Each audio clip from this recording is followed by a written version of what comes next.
You are listening to the second part of the story. You can listen to the first part in the previous video, or by following the link in the description under this video. Happy listening. As my brain reset and I felt more rational, I realized that there was no hint of recognition in Rebecca's eyes, even when she looked in my direction. You'd expect some kind of reaction from a woman who had just seen her long-lost husband, but there was nothing. She wasn't pretending. She didn't know who I was.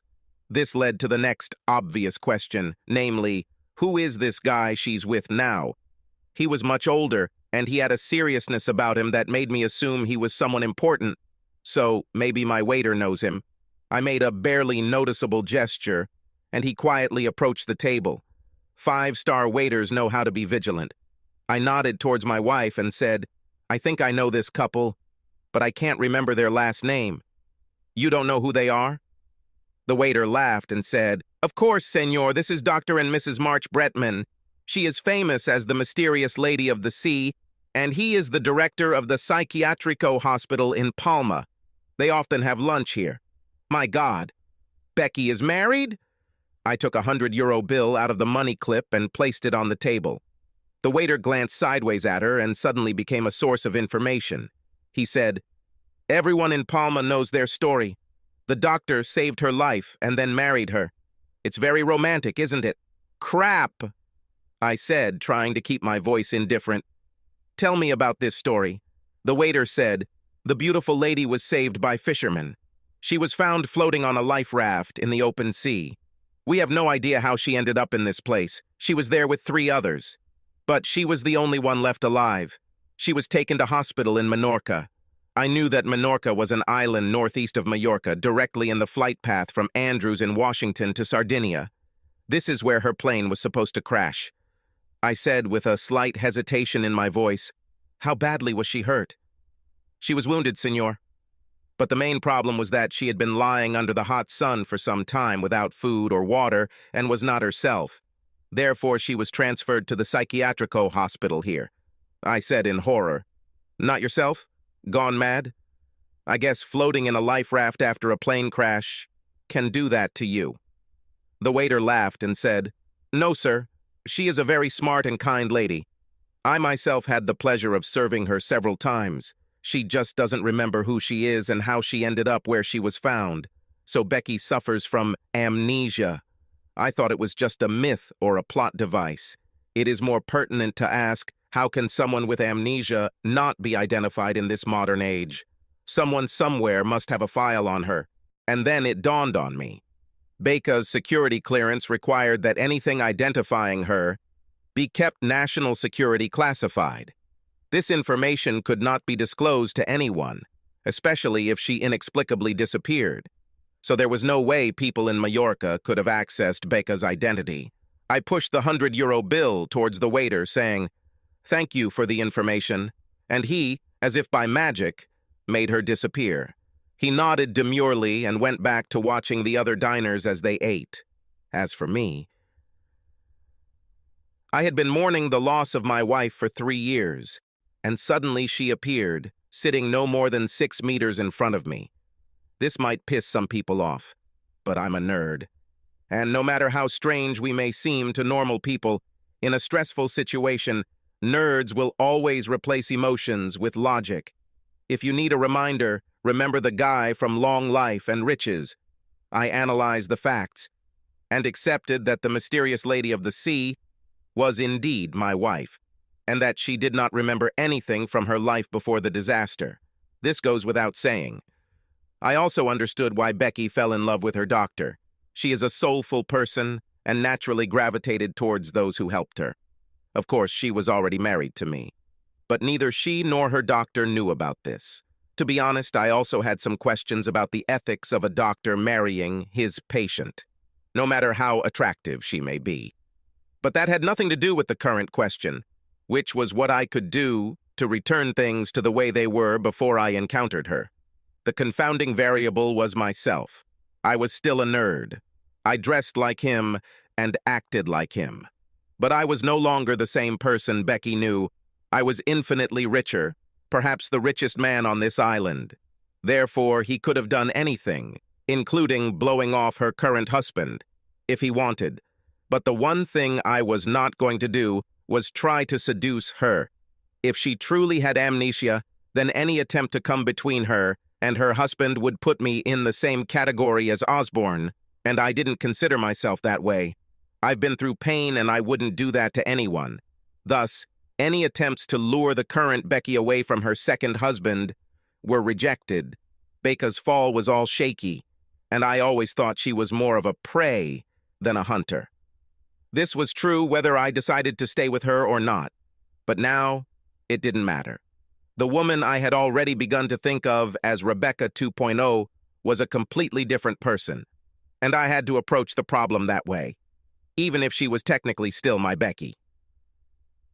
I heard light laughter at her table. Becky loved to laugh.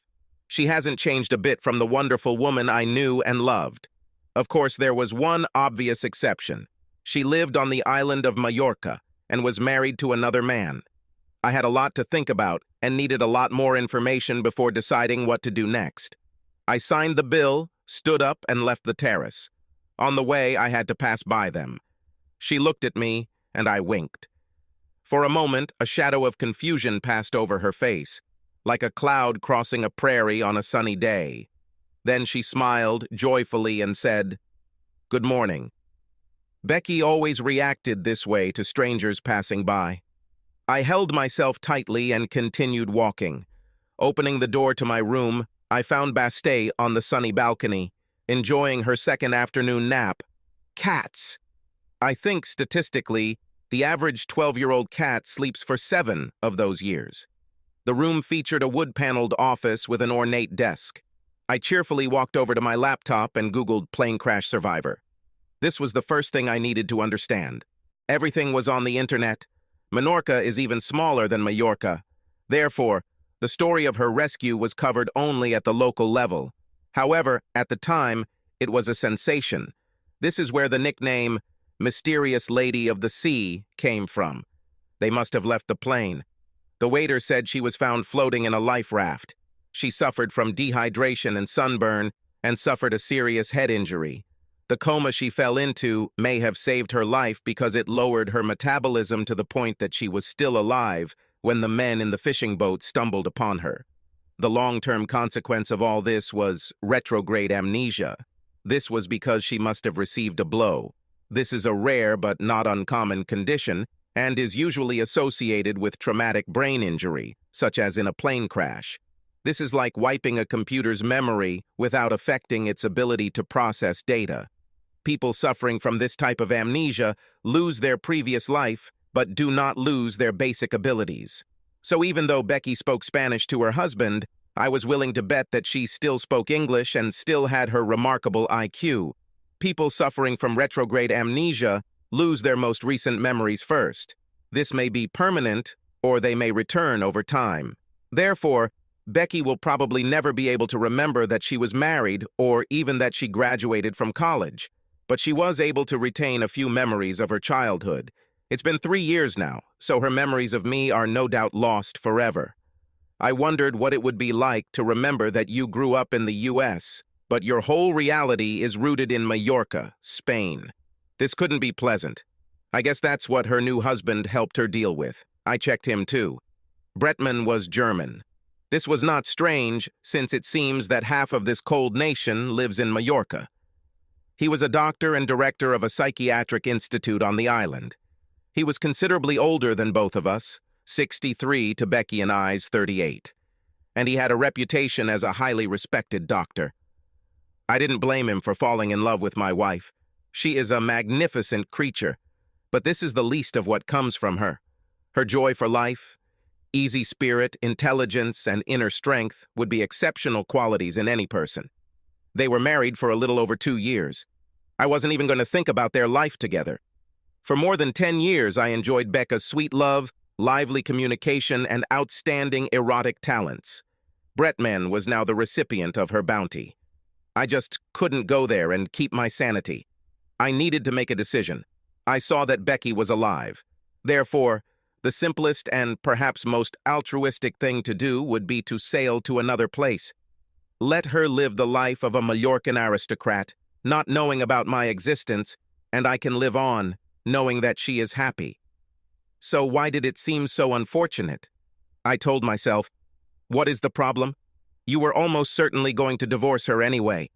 The problem was that I was still very much in love with her.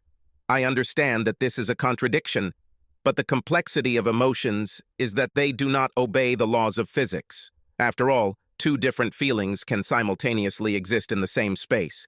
The only thing I knew for sure was that this moment was critical in my life. I must make wise choices or live the rest of my days consumed by regret. Bastei, who has a cat's ability to read minds, came and easily jumped onto my lap. I stroked her while she looked at me with huge green eyes and said, "She's yours, brother. You must not allow anyone else to take your spoils." Cats are absolutists. They cut through the bullshit and get to the core. Forget about what is good or bad.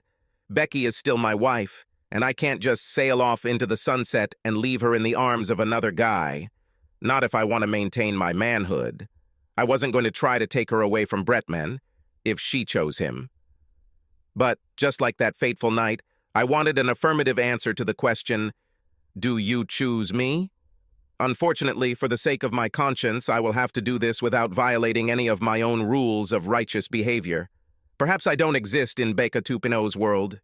If this is the case, then the right and honorable thing to do would be to leave her in her new life. However, all descriptions of retrograde amnesia state that victims regain their memories if exposed to the right stimuli. With the exception of one tragic day, Rebecca and I had a perfect love and marriage, so I thought it would be no big deal if I dangled in front of her, just to see what I could get out. Fortunately, her maternal husband was a March Ordonez. March Ordonez was Francisco Franco's best friend and one of the leading fascist leaders in Spain. He was also the man who founded the dynasty that still controls much of Spanish banking, and the Juan March Museum is a Mallorca landmark. Perhaps March created it to buy some respectability, especially after the fall of Hitler and his fellow dictators. But it does contain one of the finest collections of 20th century Spanish art in the world. Be that as it may, my interest in this museum was due to the fact that Beka's husband was a member of its board. There are many branches of this family, and I doubted that the good doctor was a direct heir to the March Ordonez money, given his German surname. But the fact that part of his family name is embossed above the door means Bretman must be involved in the fundraiser. The museum sponsors a number of creative endeavors. One of them is dance. And this coming Saturday, they plan to hold a fundraiser here with the participation of the touring troupe of the National Ballet of Cuba. There are different categories of donors, and my donation ensures that the good doctor and his wife, the mysterious Lady of the Sea, will be obliged to invite me to this evening. There was still a day left until the event, and to be honest, I didn't want to risk running into Becky. So I got into the Beamer and drove 45 minutes across the island to the north side. The concierge told me about a place called Alcudia. It is just a few miles east of Pollença, the main town on the northeast coast. Alcudia is an entire preserved Roman city, just like the more famous Pompeii in Italy. On the side of the road stands the Forum, houses and theater as the Romans left them. Most of the buildings have thigh-high walls, just like Pompeii, but walking around this place feels like traveling back in time. I wandered around the city for a while, just touching the ghosts. Then I sat down on a 2,000-year-old stone bench and thought about the true purpose of my trip. I wanted to go as far outside of myself as possible to appreciate what I had planned, and the farthest place I could think of was ancient Rome. Honestly, I wasn't sure if I would have divorced Becky after the Osborne incident. I truly believed that she had made a one-time mistake. She was a smart woman and most likely would not do that again. But the damage done to my psyche, and yes, my ego, was likely irreparable. I loved her and still wanted her. But in my mind, the events of that fateful Christmas party were like a cancer slowly eating away at our marriage. So divorce seemed the only logical step, and I think we both understood that. Of course, when I learned that she had died, all the emotional baggage associated with her actions that fateful night was buried under a tsunami of grief and loss. The terrible news completely washed away all traces of infidelity and replaced them with a feeling of regret. I loved her when she was alive and felt that I should be more merciful and understanding towards her now that she was dead. Then, like the ghost of Christmas past, she appeared again, a completely different person due to her amnesia, and married to another man. Oddly enough, it didn't seem strange to me that I met her on this island. I specifically came to the Balearics to visit the place where her plane crashed, and, undoubtedly, Mallorca was the place where they would take someone if they found him alive.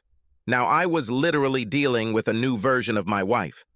Honestly, I realized that if I made any attempt to wake her up, it would lead to a serious breakdown for both of us. It was a risk because a lot has changed. So, given all this moral turmoil, what's the right thing to do? I just didn't know. Perhaps the best outcome would be that Becky would not regain any of her memories of me.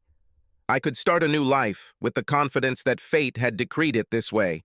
But what should I do if she does remember me?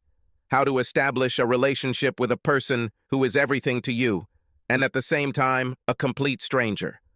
My main concern was, am I doing the right thing? I knew Bastet's answer. She would say that I should be true to myself and my nature, because honor lies in being who you are. If that's the case, then I should at least make an honest attempt to get my wife back. To come to the celebration, I hired a limousine. I could drive my BMW M8. This is an amazing car, but I wanted to be flexible, taking into account all the possible outcomes of our meeting. The museum itself is located on the traditional street of Palma, that is, narrow and elegant. I stepped out of the limousine and through the beautiful wrought-iron Spanish gates at the entrance into the cool, bustling world of wealth and power. I was wearing a $7,000 Armani silk tuxedo that the hotel had made for me overnight, and I looked the part. Despite this, I was nervous. I was probably richer than everyone else here combined. However, just 3 years ago, I was an Army nerd from mid-Michigan, intimidated by the glitz and glamour. A gorgeous young Spanish woman in a tight little black dress stood at the tastefully tailored reception desk. I walked up to her, and she greeted me with a 4,000 megawatt smile.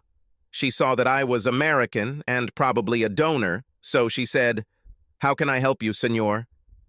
I presented my documents. She tapped a little on the keys of the registration laptop, and her eyes widened. She said embarrassedly, "Of course, senor. Let me take you to the owners. Okay, maybe I went a little overboard with the donation, but it was the most important event in my life." I followed the girl through several rooms, which obviously contained high-end art. I work in software, so I don't know anything about artists.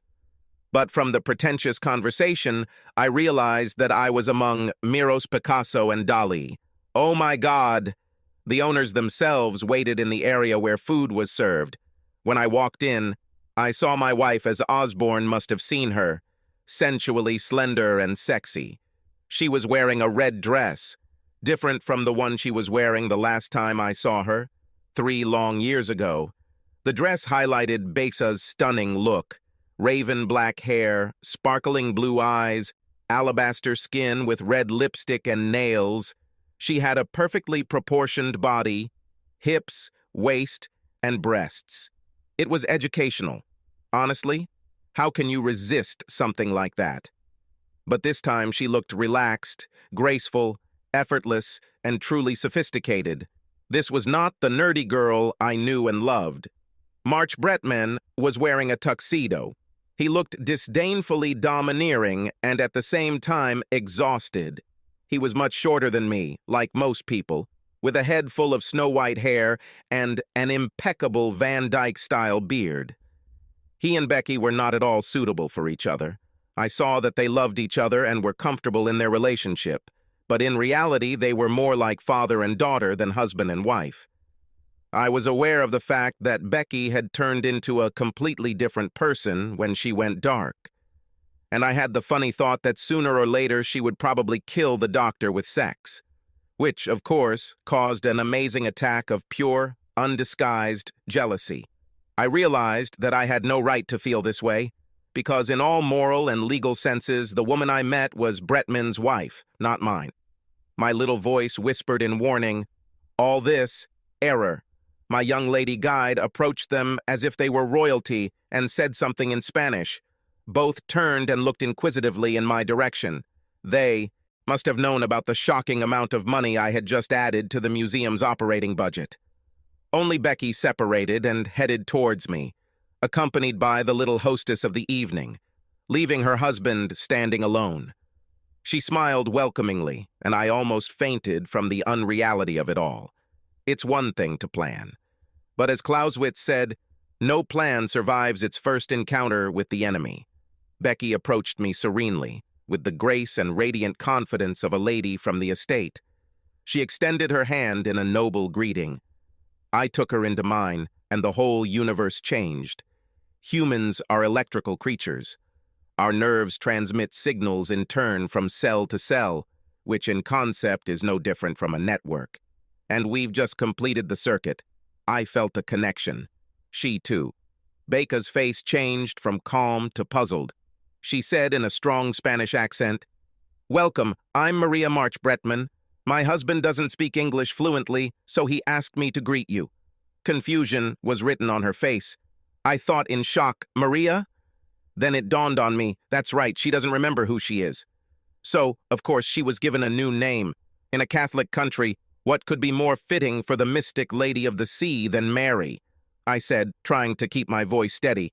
"Happy to be here, madam. I demonstrated this happiness by depositing 50 grand into their treasury.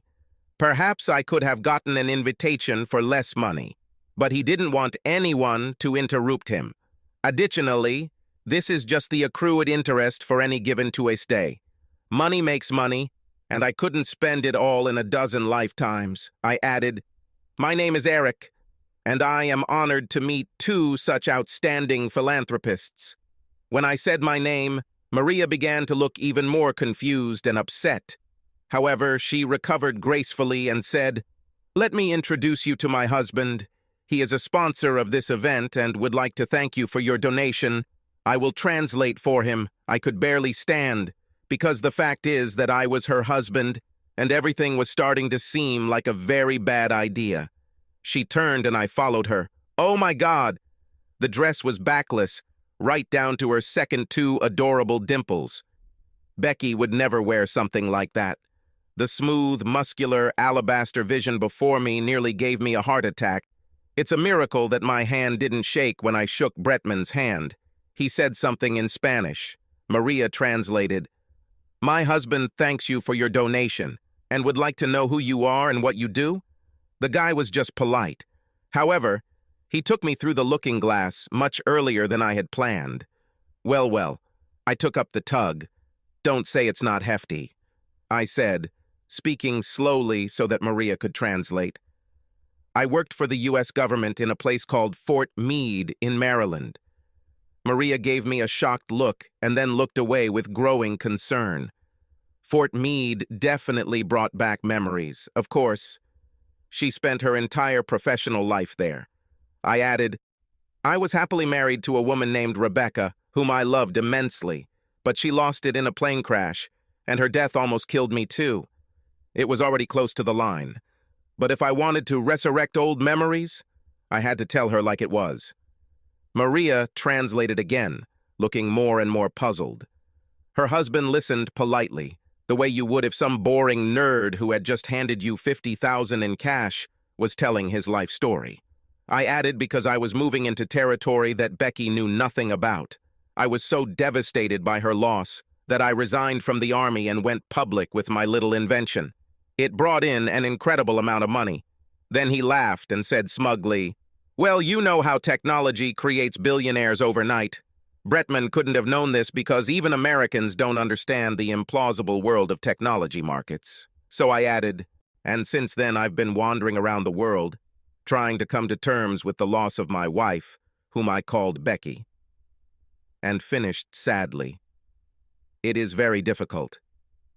At this point I stopped and looked at Maria for her to translate. But she stood silently with a worried expression on her face. Then she stammered, "Sorry, and ran away in the direction of the registration desk. A few minutes later, that little Spanish beauty appeared and said, "Mrs. March Bretman is not feeling well, so she asked me to translate for you." She was puzzled by Maria's rapid departure, as was the good doctor. I wasn't. I told Bretman, "Will everything be okay with your wife?" I actually wasn't interested in Bekche Maria's health. I wanted to know the diagnosis. The girl translated my question. Bretman said something in response to her for a long time, and then turned and left. It was clear that he was embarrassed to deal with me without having his wife as a buffer, and so they got rid of me. I didn't object because I now considered it an unimportant detail. The Spanish woman beckoned to me, and then turned and walked towards the luxurious bar. I followed her, admiring the sway of her beautiful round hips.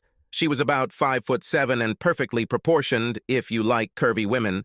Imagine a 23-year-old version of Salma Hayek. She said something to the people behind the counter, and they immediately brought out an elegant jug of cool sangria. This was exactly the drink that was suitable for this occasion. She took 2 large round glasses of fruit and walked to the table. The place began to fill with guests, and I noticed Bretman at the other end of the hall, entertaining, as it seemed to me, a whole flock of grandees. This was Becca's world now. I saw that I did not belong to him. I sat down at the table when the girl poured us a couple of rather large glasses of wine and said, "My name is Sophia, and Dr. Bretman has asked me to be your hostess for the rest of the evening." The dark, luminous eyes on her gorgeous face suggested that there was more to this statement than a simple desire to be hospitable. "Did he tell you what happened to Mrs. March Bretman?" "It looks like the problem is much more serious than a simple headache or upset stomach." Sophia replied, "You must have heard that Dr. Bretman's wife is in a very strange situation." I said rather impatiently, "Yes, she was found adrift at sea with no memory of her past. Dr. Bretman is the man who treated her, and they eventually became lovers and got married." I heard this story almost as soon as I landed here. She added with doubt in her voice, "Dr. Bretman just explained that recently his wife has begun to recover parts of her past. 3 years is the normal point in the development of amnesia when the patient begins to remember what they have lost, and when this happens it can be very upsetting for the patient." I nodded in agreement and said, "Understand, the patient should feel as if she is waking up from a dream, where it is difficult to tell exactly where the dream ends and reality begins." Sophia added, "Apparently, you said something that made Mrs. Bretman remember part of her past, which is why she left so abruptly. The doctor thinks it's probably because you're an American and she was from that country." I thought, or maybe it's because I basically just trampled on Rebecca Spencer's grave by telling Maria March Bretman who she really is. Sophia continued, "So, the doctor asked me to ask you to please leave. He means no disrespect and is grateful for your donation, but he loves his wife, and it's obvious that your presence here upsets her." Seriously? Rebecca, or Becky, or Maria, or whatever her name was no more upset than I was. I planned to throw a few breadcrumbs to see if I couldn't get her back to her old life. But now that I had let the genie out of the bottle, I had the overwhelming feeling that I had gone too far. Worse, as far-fetched as it may sound, I also wondered if the good doctor had gotten the hint that I was more than I looked. He was not an idiot, and it was clear to any observer that my presence had a radical emotional effect on his wife. Sophia continued in her sultry voice, "He asked me to accompany you if you want, and he will pay for whatever the 2 of us do tonight." "Yeah, bribe. What's wrong with me taking this stunning young girl to my home for a sweaty night of passion? She was probably the sexiest 23-year-old on the island, and I was sure that judging by the ample cleavage on display in her little short black dress, she would be amazing in bed." She looked at me with hunger and anticipation, waiting for the obvious answer. The only problem was that I still have a wife, and I just don't think it's right, no matter how crazy it sounds. As I said before, nerds mate for life, and I didn't want to complicate an already difficult situation further. I said, hating myself for sounding like a sentimental fool. "You are an incredibly attractive girl, Sophia, but I've already caused enough trouble this evening, So now I'll just go back to the hotel alone. Her face fell. I'm a good guy, and with my money, Quasimodo would look attractive. I added with regret in my voice, I probably shouldn't have come here in the first place. Tell the doctor. I'm sorry I upset his wife, and no hard feelings. I stood up, and Sophia walked me back to the courtyard exit. I kicked myself as I stood there in the soft Palma night. She was a beautiful and sensual young woman. But I needed to get away from there to think. Nerds think too much. This is our curse.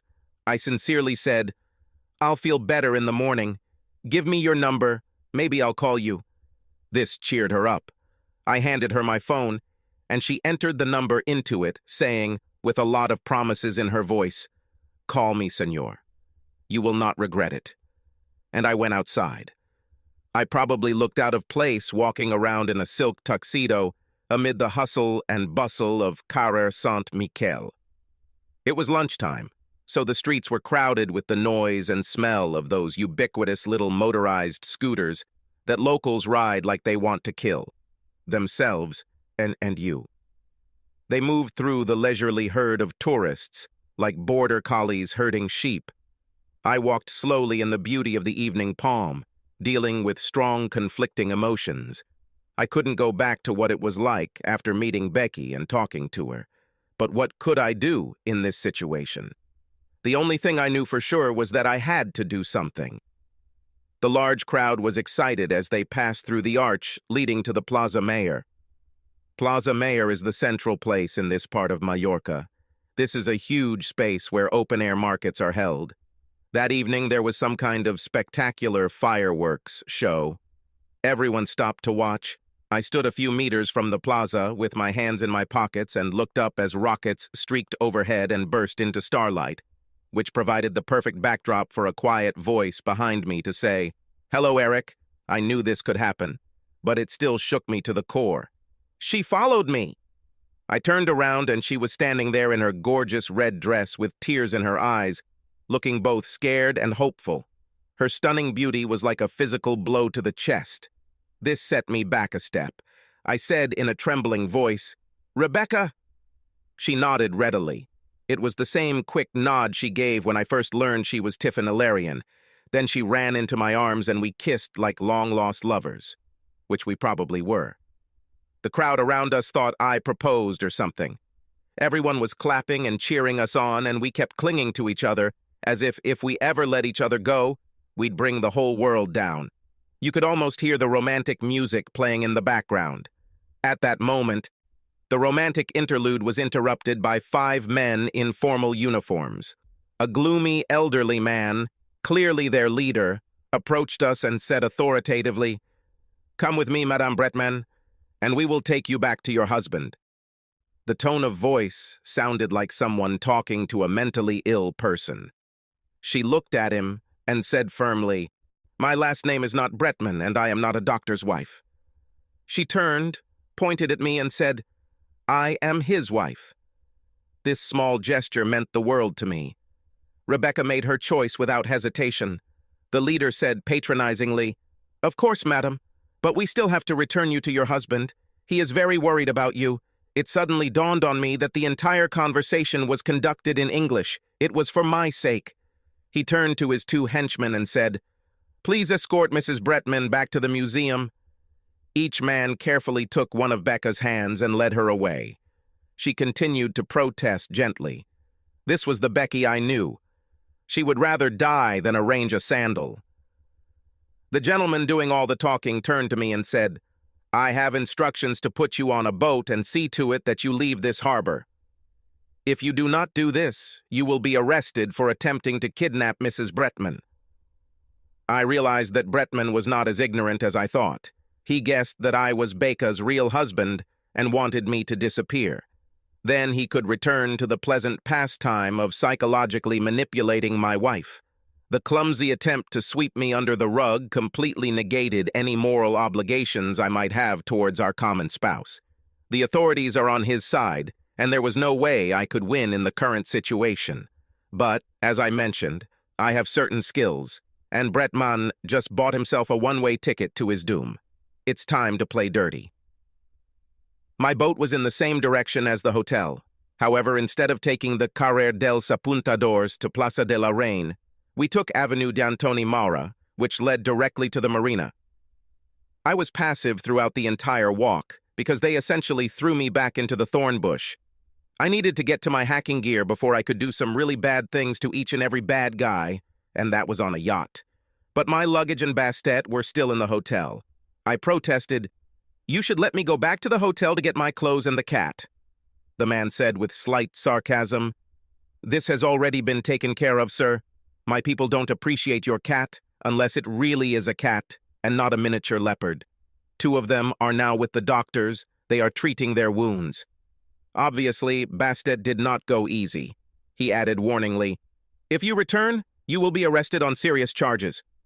When his men dropped me off, I, without saying a word, climbed into the closed central cabin of the Hellas and started the Yanmar diesel.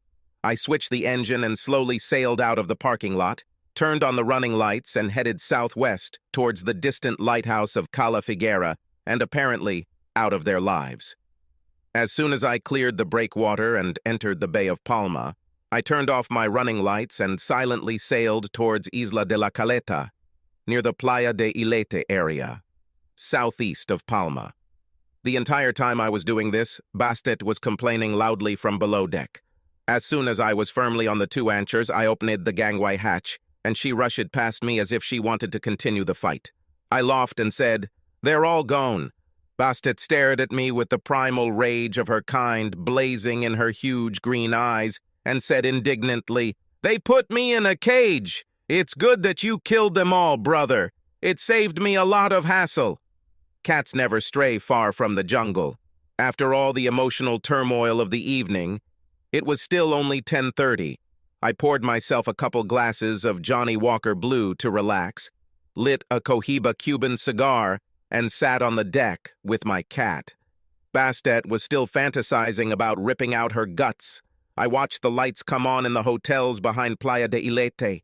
I had a long night ahead of me and wanted to take the time to think of the perfect plan. It was obvious that my wife had regained her memory, and I needed to get her to the yacht and away from this place before her current husband had a chance to reprogram her. I began to suspect that her memory was beginning to return in the usual way, but the person she trusted most, her doctor and husband, kept her on a short mental leash. I was going to rip off this leash and make everyone pay for it. I had on board a system unit with a 32-core AMD Ryzen Threadripper 3970X processor. Its computing power would be enough to make a black hole jealous. So speed and time were not important concepts to me. I also had a 100 megabit connection, allowing me to work from anywhere in the world, including Palma Bay. In the real world, I may be a tall, skinny nerd, but in the virtual world, I'm a blonde paladin. The time has come to save the beautiful maiden. Bretman and his friends won't even know what hit them. Palma authorities awoke to a flashing warning that read, "Critical weather warning." The link was an official Spanish government URL. Most people clicked on it, which resulted in a 404 error message. This was such a common occurrence that no one thought about it until all their systems went externally managed. Bretman received several types of messages, including invitations to watch TikTok videos on various known interests of his, offers to sell a number of expensive items he liked, and an ominous request from his bank marked private and confidential. He bought the latter. Now I owned this man's entire life. Hackers rely on people to click on links. Meanwhile, I spent most of the night driving around Palencia on the other side of the island. With a little light internet research, I found the Bretman Mansion. This was the place where Becky was treated for her delusions about having another husband, not far from Carrer de Formentor, about 200 meters from where I moored my Zodiac. I was dressed like an ordinary tourist, relaxing quite innocently with my cat and backpack, leaning against the high cement wall of the Bretman complex. To complete my plans, I needed to be closer to home. I knew Becky was there, but he had no idea where exactly she was or how many people were looking after her. Wi-Fi Pineapple is a popular penetration testing gadget because it is the evil twin that allows network theft. However, it has a limited range. Therefore, I had to be in close proximity to the router. Such closeness can be created using a network repeater, and I just had one that fit perfectly on the cat's collar. Bastet is not the most accommodating animal, but if she thinks it's about hunting, she can be persuaded to do anything. Bastet hissed as I threw her over the wall. "When should I bring the loot, brother?" I said. "Just scout out this place for us, and come back as soon as you can." It took no more than a minute for the repeater on Bastet's collar to ping Bretman's router and establish communication with my pineapple. I pressed the button, dropping the repeater from the collar into the grass. I didn't want Bastet to take it out of range. Then I used my iPad to change Pineapple's SSID to the SSID of the router in my house. Now, the evil twin was running the show, and I had access to all the digital equipment in Bretman's house. I waited a couple of minutes, and Bastet flew over the wall again. Naturally, something was twitching in her mouth. I said impatiently, "Drop it!"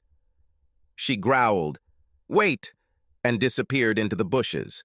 A minute later, she came out looking pleased and followed me around the perimeter of the complex until we reached the gate. They were controlled by the system I had just taken over. I was sure that Becky was in the house.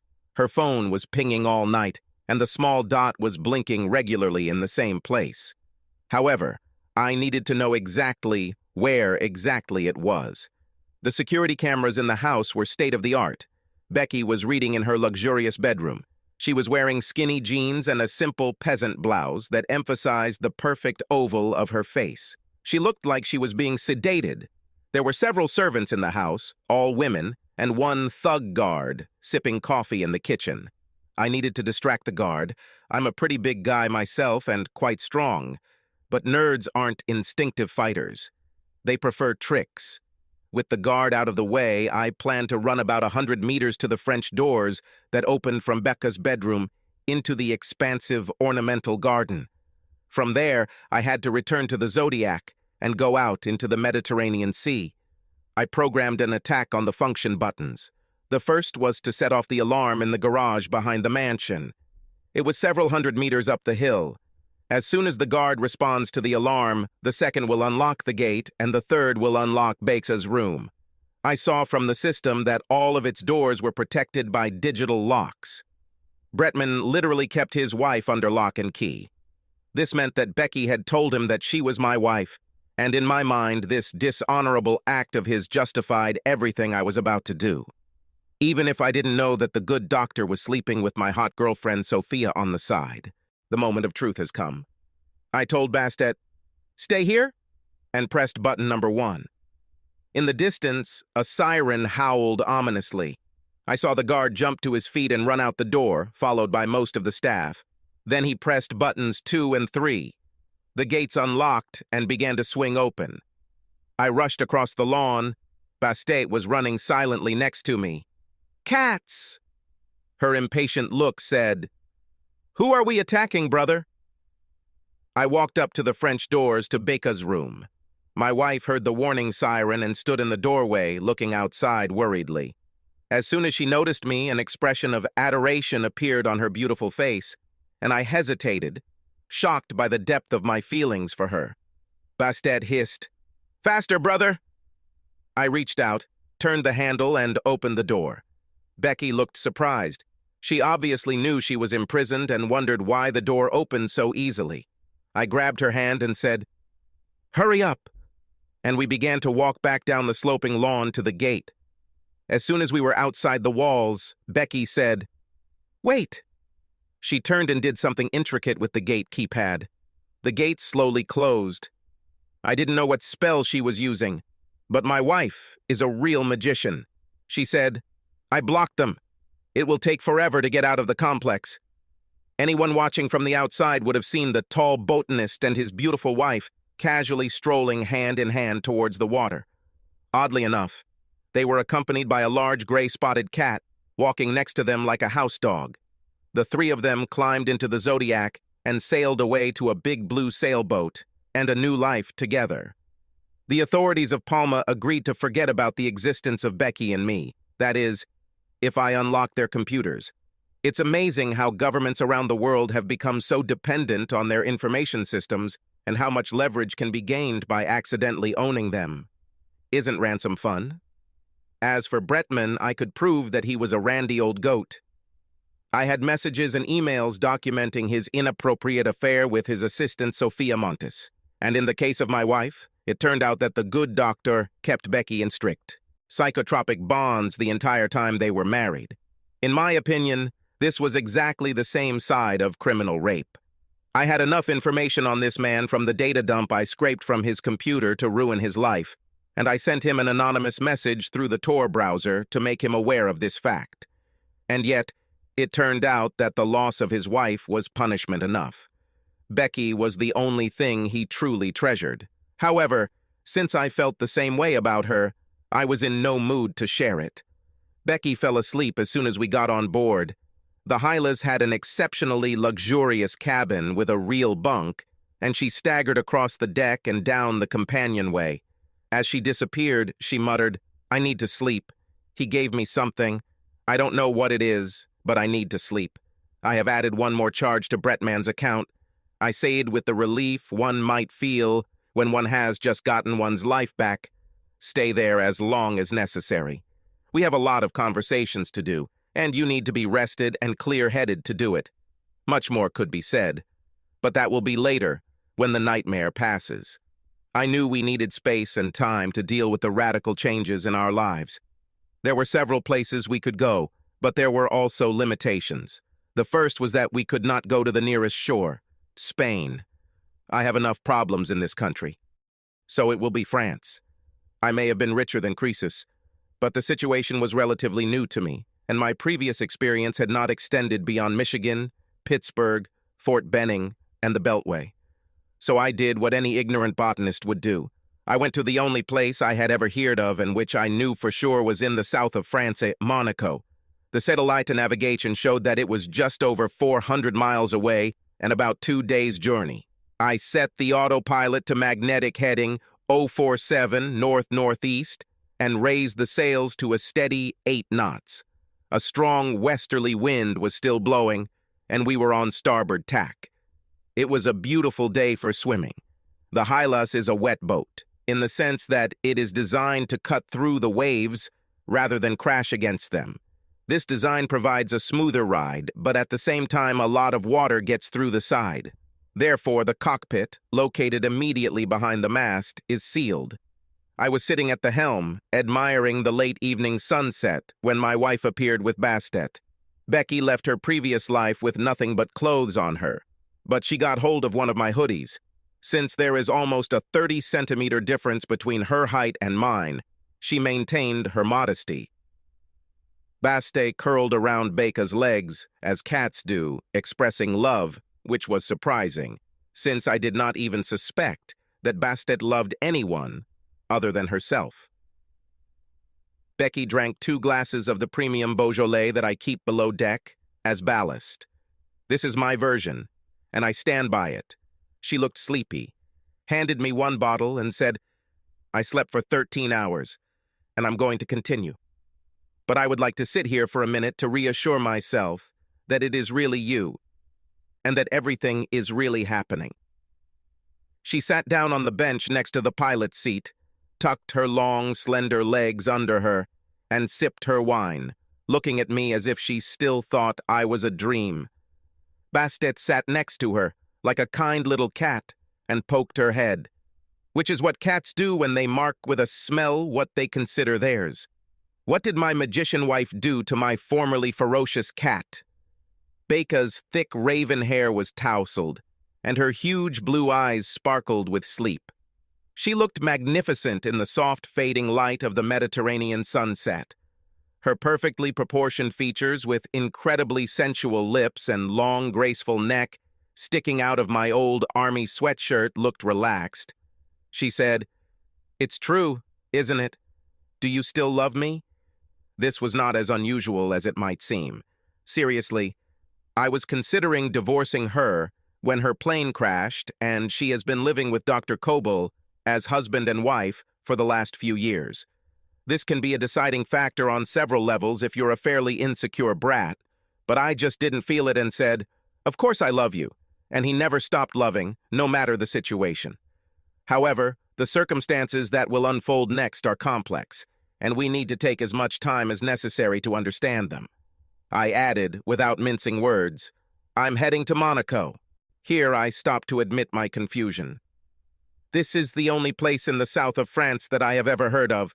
We can renew our marriage by going there. Now go back to bed, and Bastet and I will take care of the boat." Becky stood up, and Bastet lightly jumped down to the deck and followed her. I muttered under my breath, "Traitor!"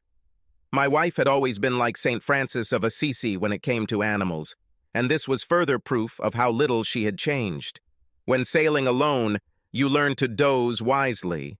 The course is monitored by an autopilot, but it would be foolish to leave the helm unattended because there are many shipping lanes here. I saw several container ships and other large vessels at various times of the day, but the ocean is huge, and they were just distant points of light. A truly touching sight was the incredible canvas of black velvet sky with billions of brightly shining diamonds scattered across it. This vision calmed me, as always. If you spend any time in the Mediterranean, you will understand why most Western religions originated in this region. Soon after sunrise, the coast of France appeared. We were far out to sea. But on the distant horizon, we could already feel land, and seabirds circled above us, greeting us. Becky looked much more cheerful and had a large mug of black coffee. This time she was wearing only my fisherman's sweater, with her gorgeous legs sticking out from underneath. It made her look like a model from an erotic Ralph Lauren ad. I had been awake for almost 48 hours, with little sleep in between, and I began to hallucinate. So I said, "Stay clear of the keels of all passing cruise ships while I grab 3 hours." Becky nodded and took the helm, her new shadow laying adoringly at her feet. I wasn't worried about leaving Becky in charge. She was a better helmsman than I was when we sailed on the island packet. Was it really just 3 eternal years ago? We have something to discuss. Port Hercules has been a deep-water harbor for ships sailing along the Côte d'Azur since the time of the Phoenicians. It was they who founded the Monoikos colony. The Phoenicians came from the Greek part of the Mediterranean, and their hero was Hercules, hence the name of the port. Of course, I didn't know any of this, since I'm a programmer, not a historian. But from where we moored at the Jetty Luciana, I could see the nearby Monte Carlo casino. The casino was the reason I knew we were in Monaco. Maybe later I can watch James Bond play with Le Chiffre in Chemin de Fer. The yacht Hylas, only 13.5 meters long and worth $1 million, was squeezed into the breakwater's outer dock, along with the rest of the rabble. In this ancient port, only the super yachts of the oligarchs received good berths. Becky let me sleep for a full 5 hours before she woke me up. Now we sat side by side on the velvet benches at the stern, drinking delicious Kona roast coffee and looking in amazement at the city waking up around us. My beautiful wife led 2 separate, very private lives, first as a happy nerd from Beltway, and then as a closed aristocrat on a small island, and therefore was no more sophisticated than I was. She was dressed in jeans and a peasant blouse, which she had worn when we fled Majorca. So, the first thing was to dress her as befits the wife of a fabulously rich eccentric. All the luxury shops in Monaco are concentrated around Place de la Casino, located a 15-minute walk from the marina. So we walked hand in hand to the Golden Circle. Balenciaga, Prada, Gucci, Saint Laurent, and Dior were there, but Becky headed straight to Zara, a Spanish and relatively inexpensive store. Apparently, 3 years spent as a Spanish flu took their toll. $28,000 later, our things were delivered, and we stopped for lunch at Le Grill on the 8th floor of the Hôtel de Paris. From here, we had a panoramic view of the city below us, vibrant and sunlit. He was an inspiration, especially to a couple of unsophisticated nerds from Sodom and Gomorrah on the Potomac.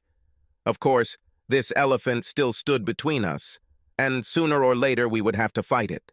Up to this point, we were just trying to survive. And survival seems to narrow your horizons to really important things. Now that we're back in that comfortable rut that all married people fall into, it's time to open a can of worms. The first difference I noticed about Becky 2.0 was that she was no longer shy. This version was wearing one of her new acquisitions, old items that had been thrown into the trash bin at Zara. It was a simple long-sleeve red top over a tight, black outfit that showed off her gorgeous hips, butt, and legs like they were painted on. Guys all over the restaurant were secretly craning their necks. We sat in the bright sun, poking around our soufflé traditional, waiting for another to open the auction. Finally, Becky said, puzzled, "How did you become so rich?" The question was reasonable. Since the last time she saw me, I was living on the captain's salary. I answered, trying to speak to the point. "Do you remember that gadget I worked on all these Saturdays? So at your funeral, I got to talking with your father." Up! That was probably the stupidest thing I could ever say. I managed to roll both my own and her parents' deep grief into a monumental ball of guilt. She recoiled as if I had slapped her, and then sat for a minute and looked out the window. Finally, she turned to me and said with tears in her eyes, "It must have been terrible for you. There are times in life when you need to think carefully about what you're going to say." She probably expected to be offended. After all, we both knew what prompted it.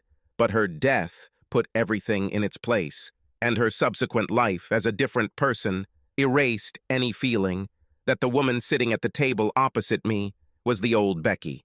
I needed to tread carefully. It was someone else, and I grew up a little. Grief tends to do that to you. I said, "Of course it was terrible, I loved you. Everyone loved it. It made us remember a lot of good things, and in the end, it helped us cope with our grief. No one ever dies as long as he is remembered fondly by someone living. I had nothing but loving memories, and that's why, in my universe, you were still alive." Now she was actually tearing up. She impulsively reached out, took my hand in both of her little paws, brought it to her lips, and kissed it, saying, "What hurts me most is that for 3 years I had absolutely no memory of you or our life together." She added sincerely, "Recently I started having disturbing dreams. I didn't understand why I felt this way. After all, for the most part, I was coping with my life in a new and very strange country. And then you appeared in front of me, and it was as if I woke up after a long sleep. I saw that she could barely stand on her feet, so I paid the check, and we hurried back to the boat. I brewed some oolong tea for us, and we sat on the large leather sofa, facing each other, but not touching. This was the final point. Her huge blue eyes were clouded with emotion, and her beautiful, elastic body almost vibrated like a guitar string. I started by saying, "Listen, I know that you remember the reason why all this happened."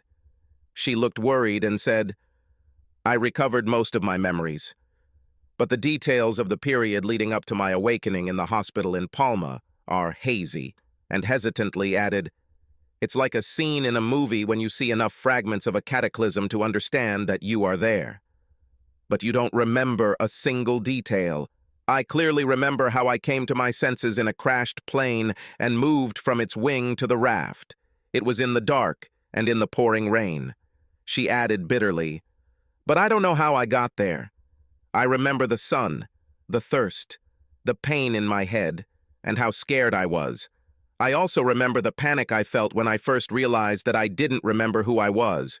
But that's all." I said, "What is the last thing you remember clearly?"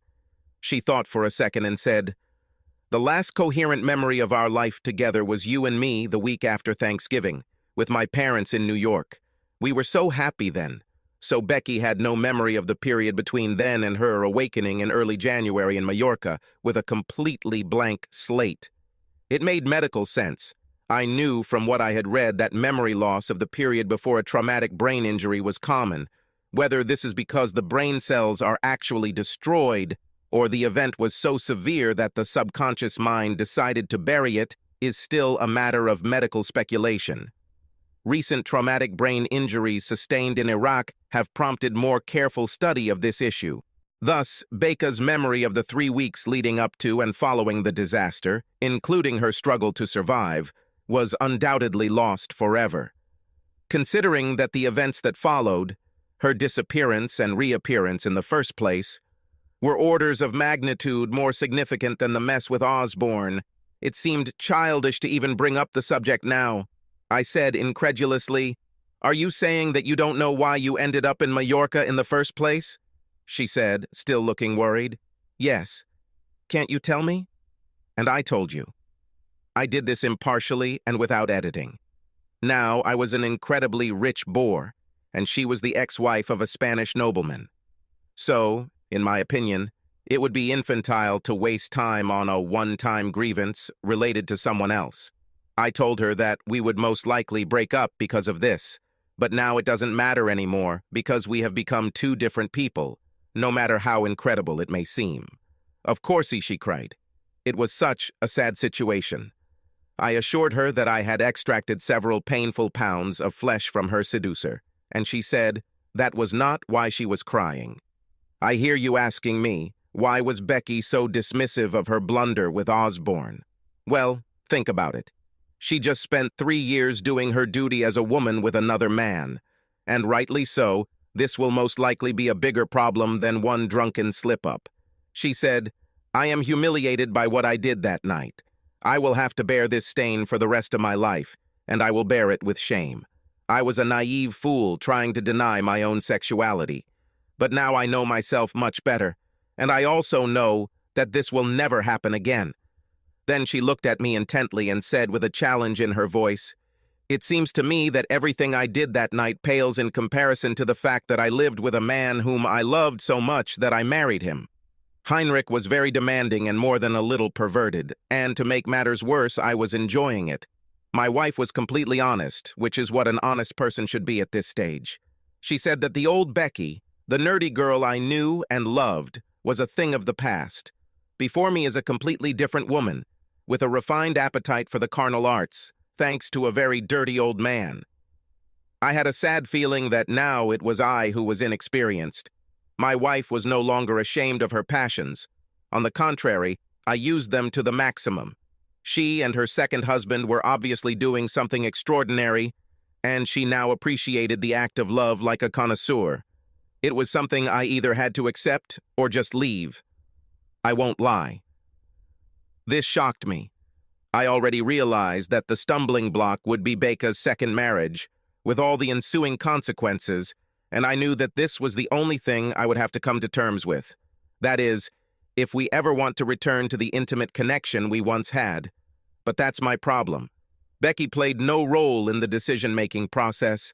However, no matter how insanely jealous I felt at the thought of my beautiful Becky giving herself to this lecherous old goat, I did not at all consider her actions to be infidelity in any sense of the word. Seriously, it would be completely childish to consider her actions as betrayal because she didn't even know about my existence. Even so, I am not Iron Man. "So," I said with obvious irritation, "could you be a little more specific with your words?" She frowned and said quietly, "You must understand that I woke up in conditions where I did not know who I was, why I was here, or even where this here was. I was terrified. Then, over the course of several months, Heinrich healed me and helped me adjust to the emptiness that was inside me. Naturally, I began to consider him my support and savior. I asked hesitantly, "So you love him?" She understood what I was asking and reacted angrily. "God, no! What I felt for him is a drop in the ocean compared to what I feel, and have always felt, for you. I didn't know about your existence when I fell in love with Henry and married him. But still, for you to understand how much I have changed, you must admit that I spent 3 years as the wife of another man. Just like that, right out in the open. I truly appreciated Besa's honesty because it gave us a basis to move forward. I knew that the core of the problem was her, marriage. And I was already wondering in the dark of the night as we sailed here how I would react when she said it out loud. Now it's time to face the facts. Our reunion wasn't like running into an ex at the supermarket. Becky left my life in the worst possible way. Betrayal. Then she entered her again as another man's mistress. There was no way to untangle this knot. It was too fraught with painful complications. So the obvious answer was to cut it down. Two people who were once soulmates must build brand new memories from that day on, as if they had just met. This was the only solution that would take into account all the outrageous circumstances. For 3 years, I believed Becky was dead, and all that time she didn't even know I existed. During this time, a completely implausible series of events made me fabulously rich, with all the ensuing changes in worldview and lifestyle, and Becky was now a sophisticated woman with clearly defined and very refined erotic tastes. So, in truth, we were indeed complete strangers who, by coincidence, shared an inherited set of magical feelings. None of us were as innocent as before, but we had endless days ahead of us to establish a new normal. Maybe we could develop this?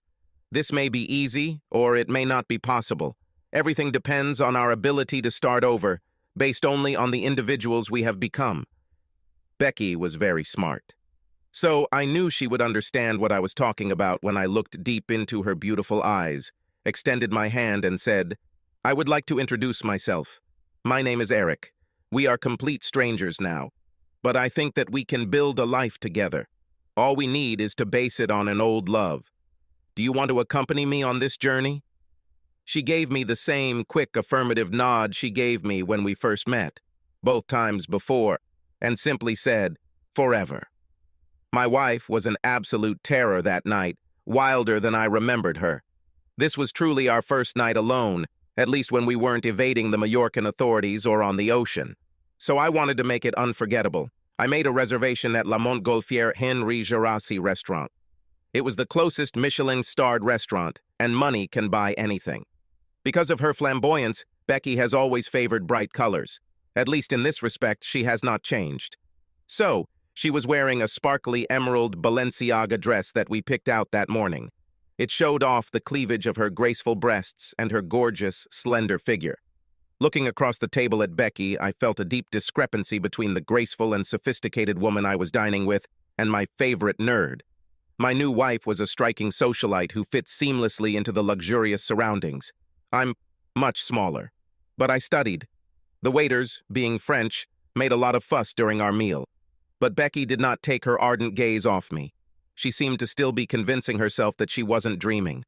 During dinner, we talked about our future, and I felt the past retreating to where it rightfully belongs. We took a taxi back to the pier, wrapped in a cocoon of cozy intimacy. And then my wife did an amazing thing. She just took a stylish step off the dock onto the deck of the Hellas, wearing 10-centimeter heeled Manolo Blahniks. It's hard to make that transition from moccasins.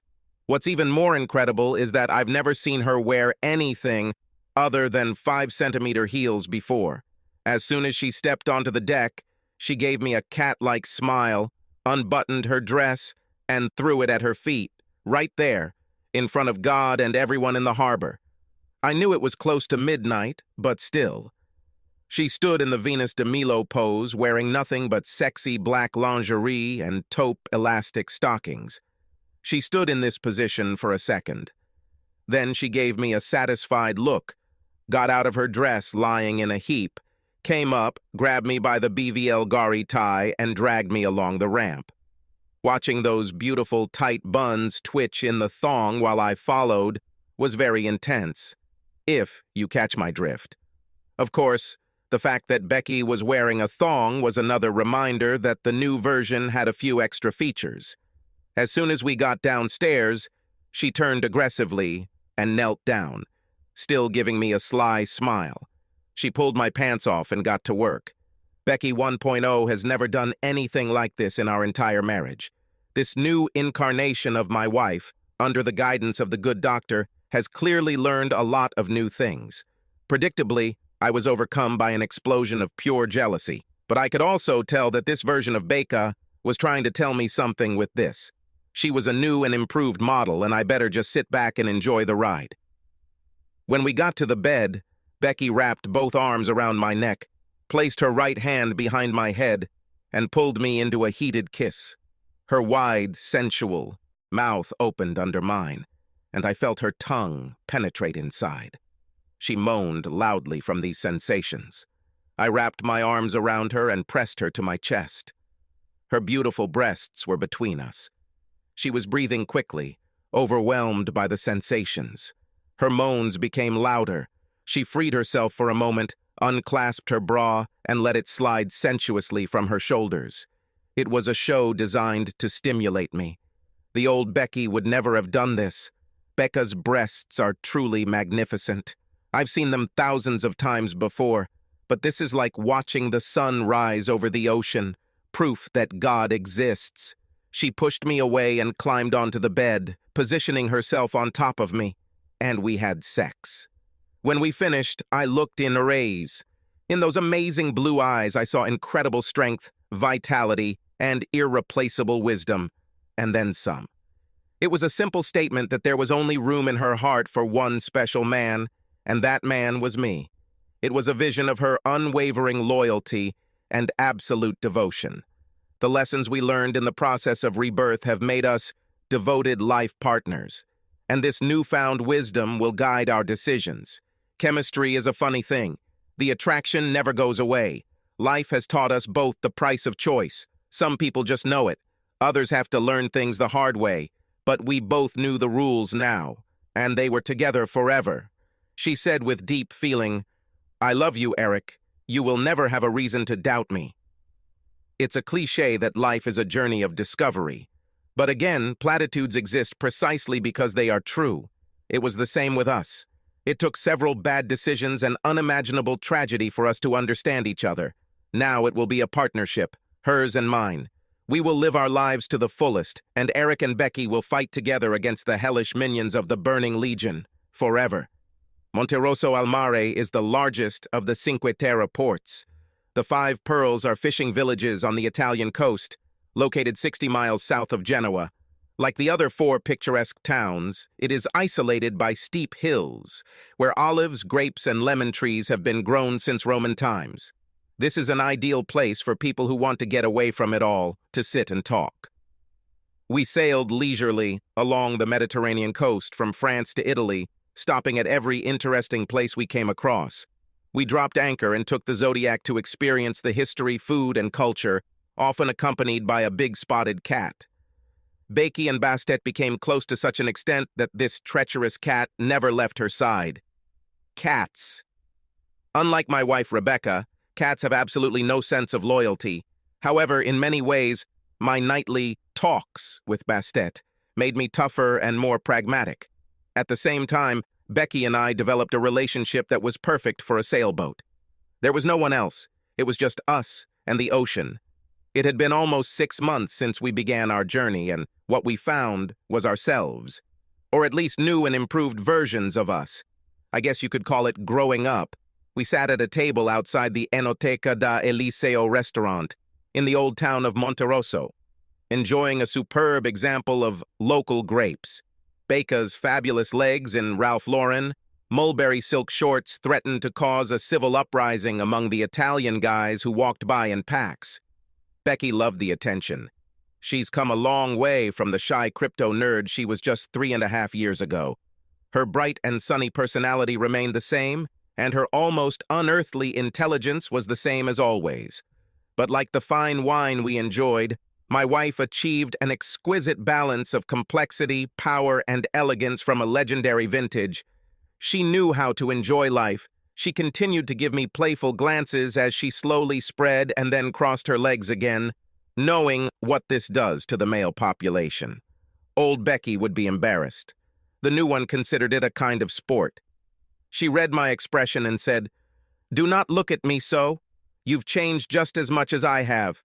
I laughed out loud. Of course she's right. People may say that money can't buy happiness. This may or may not be true, but money certainly makes time flow pleasantly and calmly. I said based on facts. Well, the woman you have become is much less conflicted than version 1.0. Do not get me wrong. She could rock my world. But Becky, version 2.0. This is a completely different experience. She laughed sultrily and knowingly and said, I stopped fighting it. I love being a woman, with all the advantages it gives me. The other one was just a stupid girl. She lacked the worldly experience to understand and appreciate the power that a woman has. For us, it was part of the new normal. I imagine others have had similar experiences. You close the door to one room and move into another, and when you do this, it seems as if the previous room never existed. It was the same with us. There was betrayal and tragedy in the abandoned room. But this happened to two other people in completely different lives. We have completely changed. We have a different, much more luxurious reality. Then my wife's mood turned serious. She said with a hint of nervousness in her voice, "I'm afraid this is the last glass of wine I'll drink in the near future." "I hope you don't mind," I said. "Why should I object? You can drink whatever you want. But personally, I prefer wine." She said, continuing to speak carefully, "It could affect you too." Now I was puzzled and said, "How can your choice of drinks affect my life?" She said, "What if I say that I have to stop drinking because I'm pregnant?" It took a second. I admit I'm dumb. Then it dawned on me, and the roller coaster soared to new, completely unimaginable heights. It's one thing to share your life with the woman you love. It's quite another to raise children with her. Becky looked at me with barely suppressed glee. I stood up, grabbed her from the seat, and hugged her, speaking with such genuine feeling that I seemed to have never experienced. "I love you." And in the fullness of time, another door opened in my life. But that was in a different place. And that's another story. Subscribe to our channel so that your second chaff doesn't cheat on you, and go ahead and listen to the next story, because this story is nothing compared to the next one.